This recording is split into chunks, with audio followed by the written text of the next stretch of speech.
Još jedna zanimljiva tema u nastavku. Dijaspora nam se vratila pred šalterima, to znači nepregledni redovi. Sve više građana žali se na beskrajnu papirologiju, na potvrde, na uvjerenja, koja neka još uvijek ne smiju biti starija od 6 mjeseci. Neki kažu kao da smo se u međuvremenu ponovo rodili. Eto, barem taj rodni list, čini mi se, više ne moramo. Pitamo se jutro zašto nam u doba digitalizacije i dalje fali neki papir. Kako je moguće da podaci nisu umreženi? Zašto je administracija otporna toliko na promjene? Jutro o toj temi razgovaram sa stručnjacima, predstavnicima institucija i ljudima koji svakodnevno prolaze kroz ovaj birokratski labirint. Pitamo se ima li šanse da nas birokratija konačno oslobodi tog papira. U studiju sa mnom Dražen Vujica, načelnik regionalnog centra Sarajevo iz DE, iz Dizeldorfa ovog jutra u iskustvu naših ljudi kada dođu u Bosnu i Hercegovinu i potrebno je da obnove dokumente ili završe neku papirologiju, govori kolega novinar Erdin Kadunić, a o nedosljednosti sistema, umreženosti, uvezanosti, pod navodnicima papirologiji, uprkos digitalizaciji, govori Darko Brkan iz udruženja Zašto ne. Svima želim dobro jutro. Dobro jutro. Dobro jutro. Želim da najprije zajedno pogledamo i poslušamo šta su rekli BiH građani. Pitali smo ih koji je najapsurdniji dokument koji su morali donijeti na šalter i zašto. Da čujemo. Ja iskreno jako puno slabo vadim generalno te dokumente. Nikakve papire, nešto ni ne ganjam pretjerano, tako da sad ovako... Možda CIPS, rodni list? Pa, može biti CIPS, može rodni list, tako, ali ja generalno to jako slabo. I uopšte vadim te papire. Pa eto, možda taj ZK. Rodni list. Koliko često morate da vadite CIPS? Zavisnosti od potrebe, mislim šta god čovjek treba da izvadi neku papirologiju, tražim taj CIPS, mjesto prebivališta, to je ko nekako osnovni dokument, po meni možda važniji od lične karte. Pa sve to treba, i lična karta, sve to treba.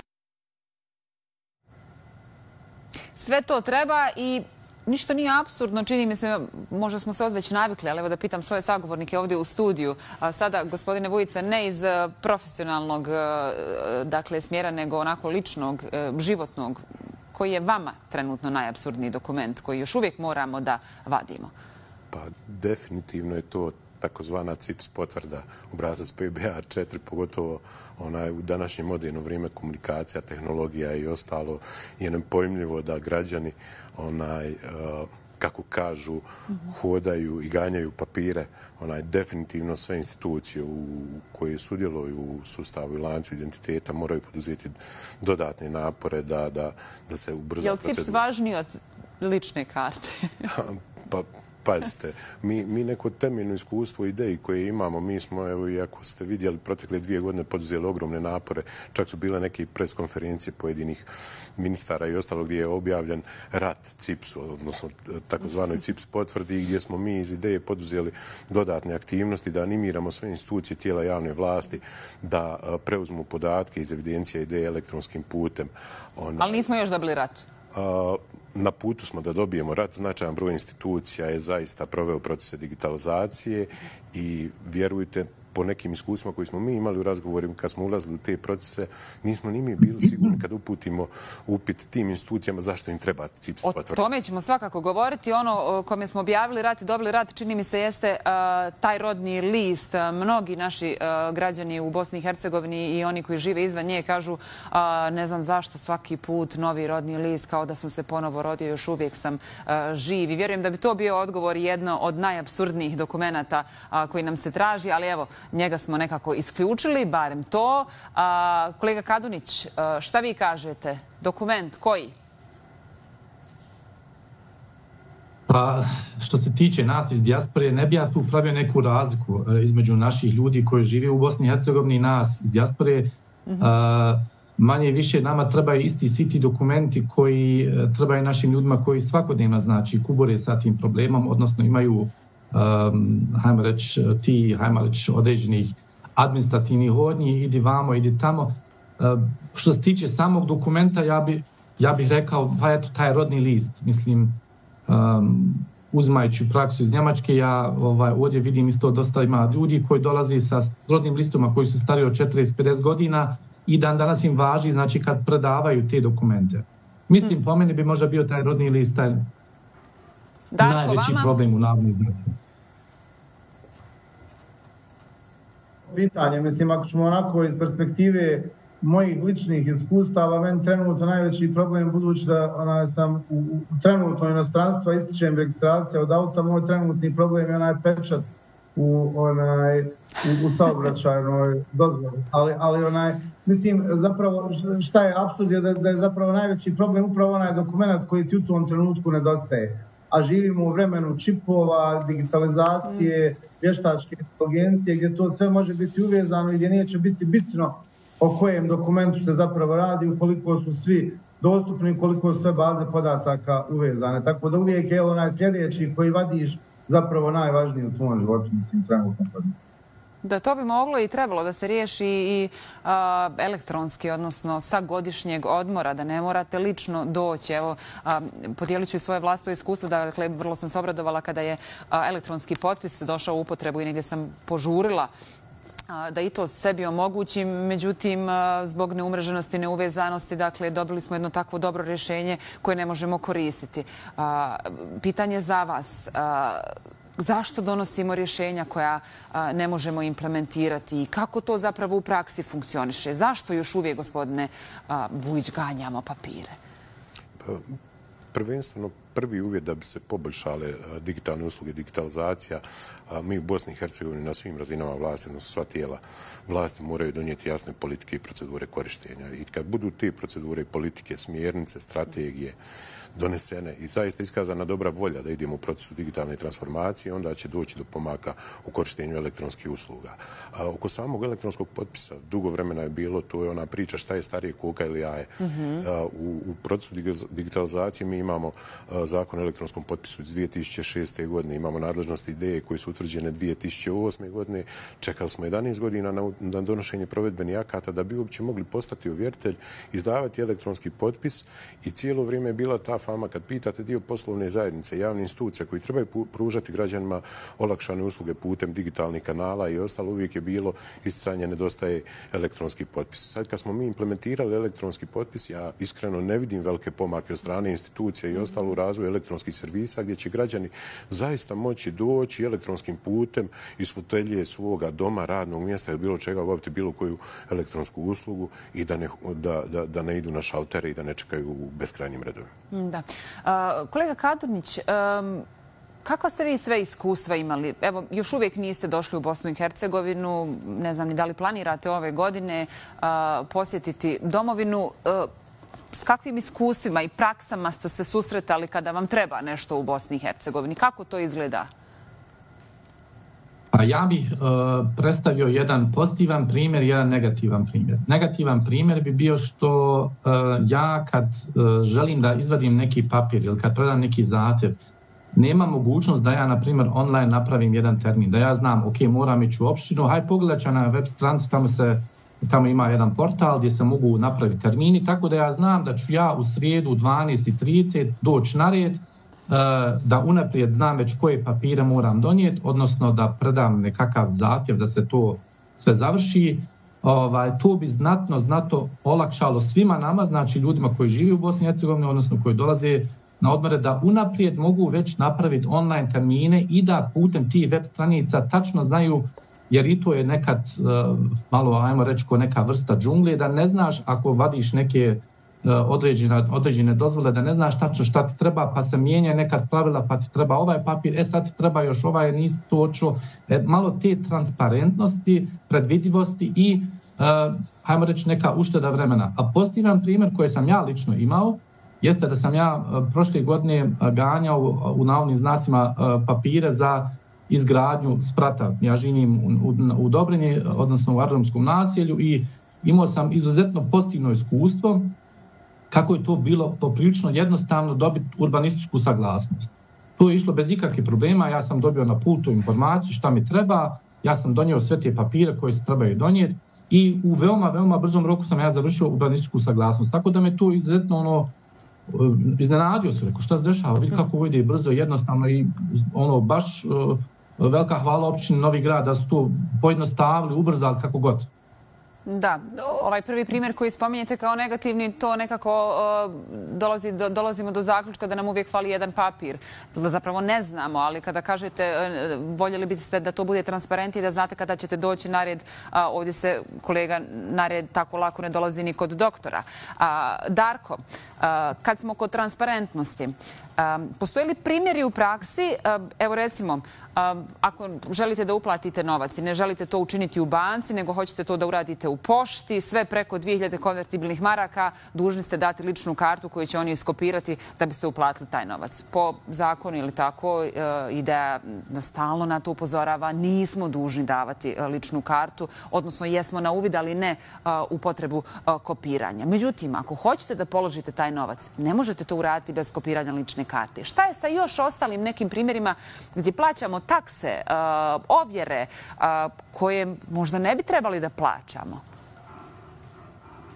Pa pazite, mislim da cijeli sistem, upravo ovo što je kolega iz IDE rekao, zapravo bazira na tome da je na volji institucija trenutno da li će i na koji način vršiti digitalizaciju, odnosno pojednostavljivanje procedura. Ono što treba da postoji jeste jedna i horizontalna i vertikalna odluka u kojoj će sve institucije zapravo da implementiraju i primjenjuju pravila koja je donesena. Mislim, skoro slavimo 20 godina od donošenja zakona o elektronskom potpisu, a još uvijek ga mi kao građani i građanke ne možemo koristiti, iako su recimo i ta implementacione procedure trenutno dovedene do kraja. Tako da u suštini ono što je suštinski problem jeste da ne postoji horizontalna i vertikalna prohodnost procedura i pravila i uz to ne možemo koristiti neke stvari koje dolaze nam, imamo jako velike mogućnosti i resurse koji su predviđeni, ne znam ja, kroz plan rasta, kroz programe poput Digitalne Evrope i slično, gdje zapravo mi imamo šanse da uz korištenje resursa i pomoći Evropske unije dođemo do rješenja koja bi nas svi zadovoljile, ali jednostavno zbog usporenosti rješavanja pitanja mi dolazimo u probleme u kojima na kraju krajeva građani plaćaju sve kroz uzimanje onih markica, taksi, kroz plaćanje, kroz u krajnjem slučaju odlaske na šaltere, čekanje u redovima, jer svako od nas mora u radno vrijeme ići u redove, gubimo radne sate, na taj način se gubi i novac u porodicama, tako da mislim ogromni su troškovi koje građani snose upravo zbog toga što ne postoji politička volja da se ovo pitanje riješi, koja mora biti, opet da naglasim, i horizontalno i vertikalno kroz institucije Bosne i Hercegovine. Upravo sam, Darko, to htjela reći. Dakle, jedan zaposlen čovjek da bi završio bilo šta u opštini ili u pošti mora izaći u toku radnog vremena. Dakle, mnogi od nas nemaju uopšte tu priliku da to urade. Vikendima te institucije ne rade. Dakle, šta nam ostaje? Pa pazite, ne ostaje nam ništa nego da gubimo, da uzmamo slobodne dane, godišnje odmore i kao i do sada završavamo. Jer samo za vađenje, ne znam, jednog dokumenta potrebno je nekoliko sati provesti koje su uvijek u radno vrijeme. Znači, mi gubimo jedan radni dan, što je udar i na porodičnu ekonomiju i na sve, tako da a ukoliko bi recimo mogli završavati to online, to je bilo pitanje vjerovatno od nekoliko minuta ili najviše sat vremena. To su zapravo suštinski problemi koje ovo društvo imamo. Čak ne toliko ni takse, ukoliko je potrebno za funkcionisanje sistema i administracije da se plaćaju takse, mogu se one online plaćati, ali problem je gubljenje vremena koje mnogo više košta građana i građana. Da. Gospodine Vujić, tehnički, pravno, kako objasniti i zašto moramo svakih 6 mjeseci obnavljati neki dokument? Evo, ima li ikakve tu opravdanosti koje možda mi ne razumijemo? Pa, u principu, ako bolje pogledamo propise i ostalo, vi ste napomenuli, rodni list je riješen i on je trajna kategorija, nije više ograničenog trajanja roka kao što je bio. Smrtni list i to je to. Uvjerenje, u državljanstvu postoji jedno zvanično tumačenje, ja se slažem sa njim. To je promjenjiva kategorija za svakog građanina i ono ima ograničeni rok trajanja od 6 mjeseci. Ne možemo mi reći da se ništa ne dešava sa tehničkim strane. Je li na tom kontu i CIPS onda kao da smo promijenili mjesto prebivališta? Ali ako ga nismo promijenili CIPS, onda valjda nismo nigdje ni odselili. Po meni je veća problematika uopće u procesima samog ostvarivanja prava građana, da li taj CIPS u tom trenutku zaista treba. Ako neko vas identificira kao osobu na temelju uvida u vaše osobne podatke, na osobnoj iskaznici i ostalo, pitanje je zašto vam u tom trenutku, ako imate važeću osobnu iskaznicu izdanu, ne znam, u PU Novi Grad, zašto neko u svojim administrativnim procedurama još dodatno propisuje neke procedure da vi trebate dostavljati još neke papire koji možda nisu uopće relevantni za takvu vrstu postupka. S te strane treba raditi analize, treba unapređivati procese, jer mi imamo recidive nekih propisa koji su i prije 40-50 godina nametnuti kao pravila i prihvaćeni su zdravo za gotovo i u vrijeme digitalnih tehnologija niko se ne sjeti da te stvari možda promijenimo i da one više nisu aktualne. Ono što je ostavština, to mi treba poživjeti. Jeste, veoma često je to... A gdje su ti papiri? Evo, možda i to će se neko zapitati. Dakle, kad je digitalizacija, znamo kako to funkcioniše. To svaka mlađa osoba vam sada može objasniti gdje se nalaze ti podaci i ti dokumenti. A gdje budu fizički svi ti silni papiri, gdje završe? Oni završe u spisima predmeta kod nadležnih organa koji čuvaju prema uredbama u uredskom poslovanju i kasnije arhiviraju po propisima koji su isto tako stari desetljećima i ostalim stvarima i tu zaista više nema logike. U tehničkom smislu ideja je apsolutno spremna sa svojim kapacitetima, nadležnostima i ostalim stvarima da pruži potporu kompletnoj digitalizaciji, digitalnoj transformaciji, razmjeni podataka koji se nalaze pohranjeni u evidencijama ideje i opet ovom prigodom pozivamo sve institucije da se obrate ideji ukoliko imaju valjane razloge, valjane pravne osnove, svrhe, ciljeve korištenja podataka i ostalo.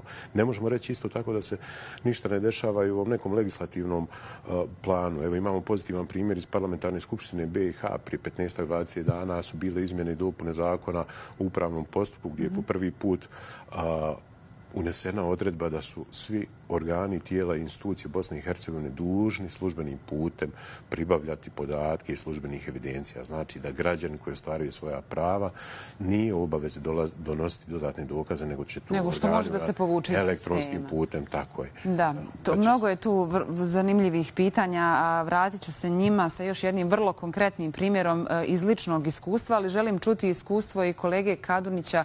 Dakle, ja sam pomenula da pogotovo situacije vađenja smrtnih listova, nekih životnih situacija koje podrazumijevaju jedan i fizički i emotivni i svaku drugu vrstu napora, zahtijevaju i vrijeme i novac. Kakva su vaša iskustva i iskustva ljudi koje vi predstavljate u dijaspori, kolega, po ovom pitanju?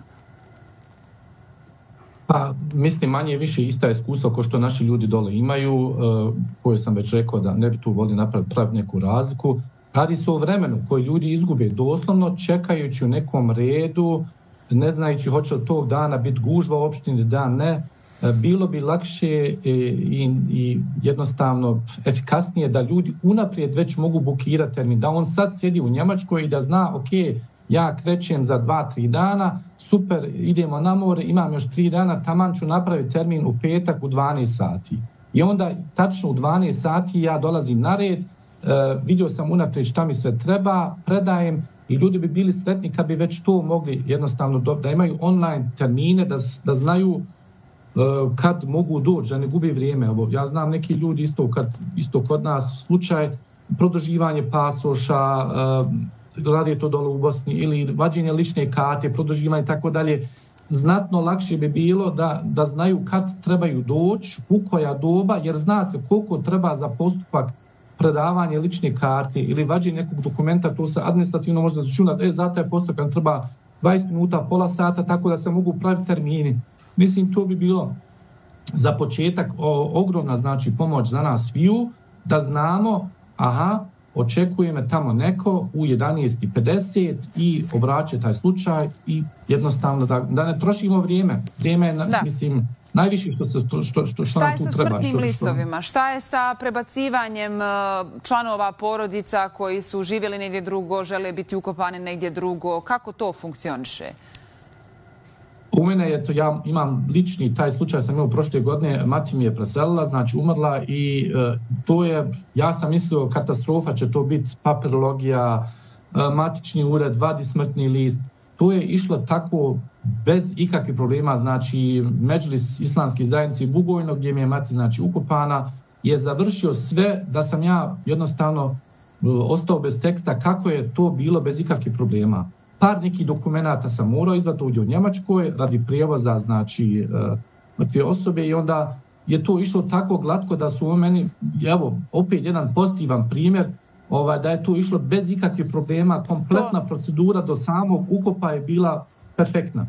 To je lijepo čuti.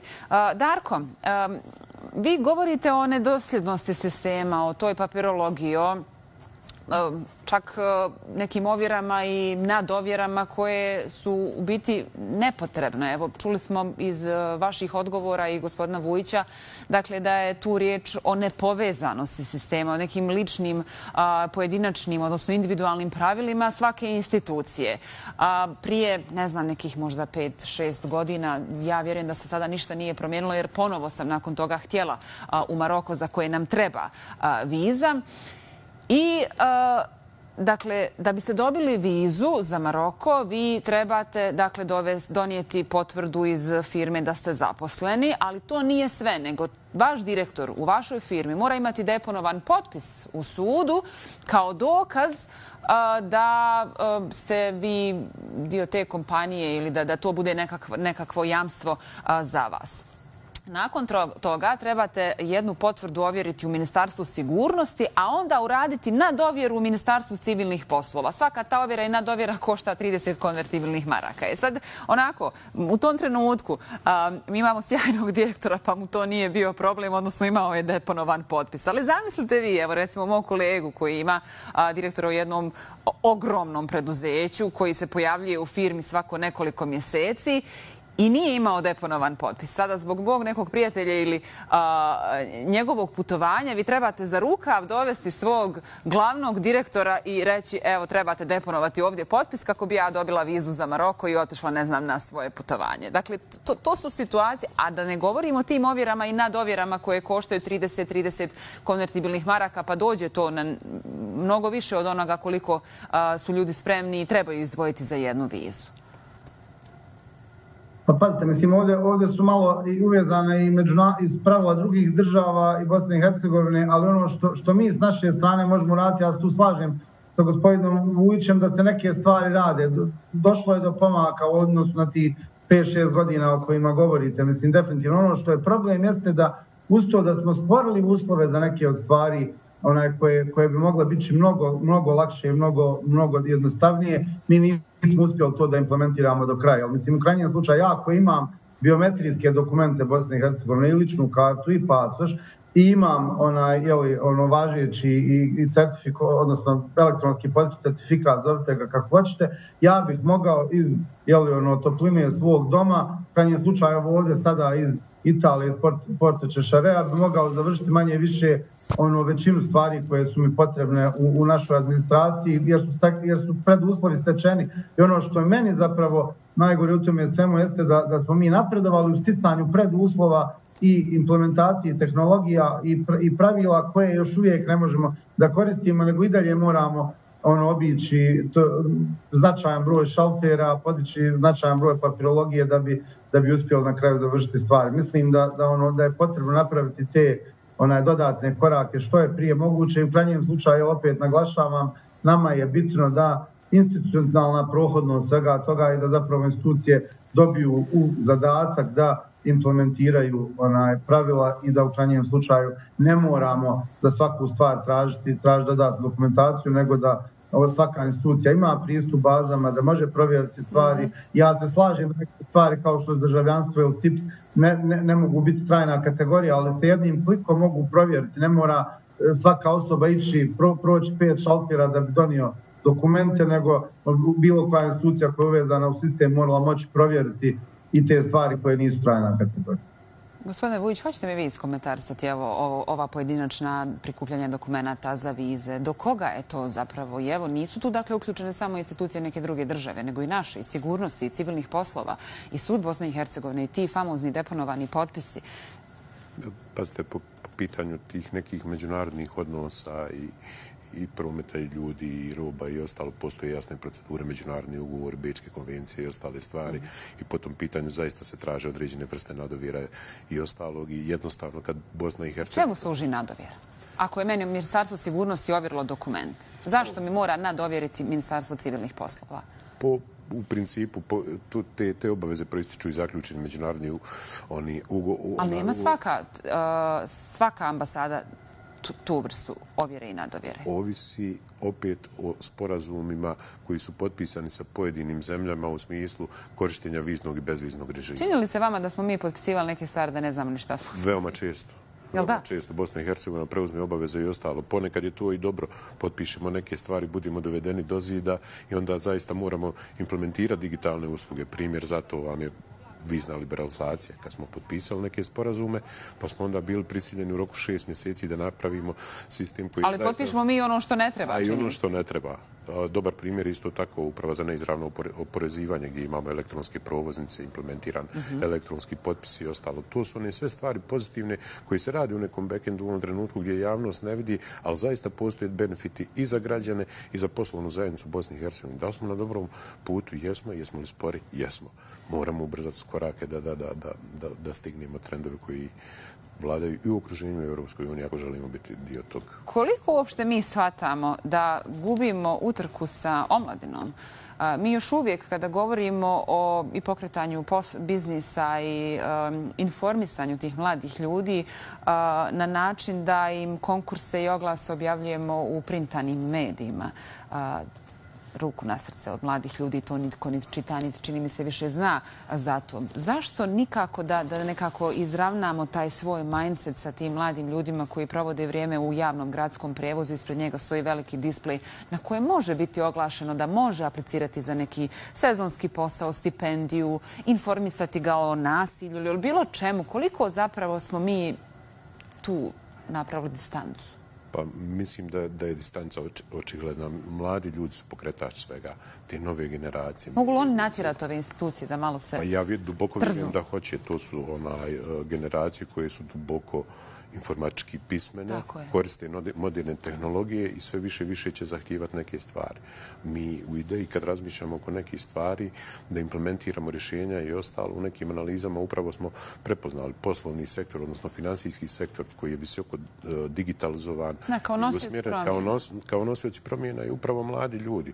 Kroz sveučilišta, studenti, srednjoškolci koji će koristiti nove tehnologije i u svom obrazovanju i nekim uslugama koji njima treba olakšati. Za mene nepojmljivo da student dođe studirati u Sarajevo, Mostar i ostalo i da mu treba 15 dana da hoda po šalterima, donosi dokumentaciju iz svog mjesta prebivališta i ostalo, kad se te sve stvari mogu elektronski odraditi. Prijava prebivališta i novoga boravišta i zdravstvenog osiguranja i ostalo. Znači, upravo je stvar dobre volje, umrežavanja institucija i razmjene podataka i da se tim ljudima omogući da na što lakši način ostvare usluge koje im pripadaju. Kolega Kadunić, kako u Njemačkoj taj sistem funkcioniše? Je li tamo sve potpuno digitalizovano ili se zna dogoditi da i tamo fali neki papir? Nije Njemačka baš najbolji primjer. Mislimo da je Njemačka baš, hajmo reći, u vodećoj poziciji što se tiče digitalnih procesa. I ovdje ima dosta tih problema oko elektronskog potpisa. Imaju on naprosto određene portale, pa se može putem lične karte, odnosno mobitela, putem NFC metode konektovati, ali i to nije baš sve naj. Znači, ima tu nekih pomaka, ali nije to sad na nivou da bi se reklo da je ovdje skroz sve digitalizovano, da su postupci pojednostavljeni. U nekim branšama jesu, u nekim stvarima zaista tu funkcioniše, ali nije ni ovo sad da se kaže primjer da se može pokazivati ovako u Njemačkoj to super funkcioniše, ide i oni su tu kaskaju same pokrivenosti interneta. Znači, Njemačka je prespavala par godina i to sad dolazi manje više na naplatu. Ali mislim, ovo kolega što je rekao iz ideje, na dobrom smo putu, samo treba malo pritisniti određene ljude da se implementiraju neke stvari. Mala smo država, evo, ja sam čuo ili čitao u novinama i sa prijateljima, Estonija je super primjer, oni su kompletno, znači, izdigitalizirali kompletno svoje društvo Estonija, ja mislim da je negdje u rangu Bosne i Hercegovine i tamo ljudi, ja mislim da apsolutno i ne postoje više opštine kao klasična opština, nego to se sve završava, kao što je kolega Darko rekao, sjedi negdje u Italiji, pije svoju kafu, treba mi onaj papir za registraciju, daj mi ličnu, tup, ukucaj podatke i eto, završio sam to sve. Da. Čini mi se, Darko, evo voljela bih da i taj dio pokrijemo. Ima i do nas. Dakle, kada nam neko kaže trebaju ti 2 papira, vi donesete 2 papira, a ne 1, pa da fali da 1 papir. Negdje mi smo, može li to sutra ili da nekako mi to nismo baš skloni poštivanju tih nekakvih pravila koje čovjek koji nam radi na šalteru mora ispoštovati. Druga strana medalje je da nekad imamo 2 šaltera, jedan do drugog, pa da vam ne zna reći zapravo gdje treba da nastavite proceduru vađenja dokumenata, kao da ne radi do svog kolege, nego vas kao šalje da je to na nekom drugom mjestu. Dakle, ta nekakva neuvezanost u takvim jednim okolnostima, ali s druge strane taj naš nekakav odnos prema obavezama koje imamo. Šta ćemo? Pa pazite, da se razumijemo, ne mislim ja da će digitalizacija donijeti med i mlijeko u svemu što radimo, zato što postoji i generacija ljudi koji će se jako teško snaći u takvim uslovima. Mislim da mi svakako moramo imati i morat ćemo imati još dugo vremena sisteme koji će biti analogni i digitalni da bi uopšte moglo društvo funkcionisati, podući da je mislim, u krajnjem slučaju pretjerana digitalizacija servisa i usluga može dovesti do problema. Mislim, ja imam lično velike probleme oko recimo raznoraznih podrški aviokompanija i slično koje su postale potpuno digitalne i gdje jednostavno nemoguće doći do ljudskih osoba s kojima se može komunicirati. To su sve problemi koji nas čekaju, ali ono što je suština jeste da osim toga da će se pojednostaviti stvari i ubrzati procesi, da će oni biti mnogo transparentniji i jasniji, da se neće moći, ukoliko stvar završavamo digitalno, nećemo moći na 3 različita šaltera dobiti 3 različite informacije, potpuno nepotpuni, i da nećemo moći završavati stvari dok ih ne završimo onako kako treba i kako procedure nalažu. Tako da ima to svoje pozitivne i negativne strane, ali ja mislim da je ono što je bitno jeste da digitalizacija što prije, kao što je gospodin Vujić rekao, da što prije se desi i da ne bude ovako spora i da u krajnjem slučaju tih par institucija koje rade svoj posao, na tome ne budu i dalje samo ostrva koja uglavnom se javnosti obraćaju u trenucima kada treba zamoliti druge institucije da implementiraju nešto. Mislim da ono što suštinski moramo raditi jeste da mi kao društvo, odnosno politički sistem, prihvatimo to kao obavezu svih nas, a ne da imamo institucije koje su svijetli primjeri procesa digitalizacije koji idu okolo i vuku za rukav druge institucije da implementiraju stvari. Mislim da tek kad to prevaziđemo, mi ćemo moći ubrzati taj proces koji za sada ide svojim tokom onako kako ide. Da, i evo za kraj, gospodine Vujić, samo još da vas ovo pitam. Dakle, naredne 2 godine, hoćemo li se barem još jednog ili u perspektivi koji onako najviše vuče dokument ne stariji od 6 mjeseci da ćemo ga se riješiti? Ja vjerujem da će pojedini proces biti digitalizirani. IDEA aktivno radi sa nadležnim ministarstvima pogotovo u segmentu izdavanja osobnih isprava.